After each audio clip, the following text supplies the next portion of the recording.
Hello বন্ধুরা, নমস্কার সকলকে। আজ আমি চুলের প্রবলেম নিয়ে কিছু কথা আপনাদের কাছে বলবো। একটা পেশেন্ট আমার কাছে ১ মাস আগে এসেছিল, ১-১.৫ মাস আগে। আসার পরে তার প্রবলেম হচ্ছে চুল পড়ে যাচ্ছে। চুল মাথায় নেই বললেই চলে। সেই অবস্থায় আমার কাছে আসে এবং আমার কাছে এসে তার ডিটেইলস বলে। বলার পরে তাকে আমি হায়াসিয়ামাস 30 দিই। এবার এটা দেওয়ার পরে তার ওষুধ খাওয়ানোর পরে সে ১ মাস পরে আমার কাছে আসে। আসার পরে সে আমাকে বলে যে, "ডাক্তারবাবু, আমার চুলের প্রবলেম চলে গেছে এবং আমার কনস্টিপেশন এর প্রবলেম ছিল, সেই প্রবলেমটাও চলে গেছে। তা আমি খুব এখন ভালো আছি এবং আমার রাত্রে ঘুম হতো না। সেই রাত্রে ঘুমের প্রবলেমটাও ঠিক হয়ে গেছে। আমি রাত্রে ২টো-৩টো অবধি জেগে থাকতাম। সে প্রবলেমটাও সলভ হয়ে গেছে।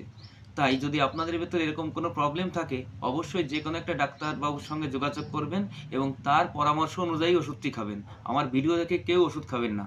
ধন্যবাদ সকলকে।"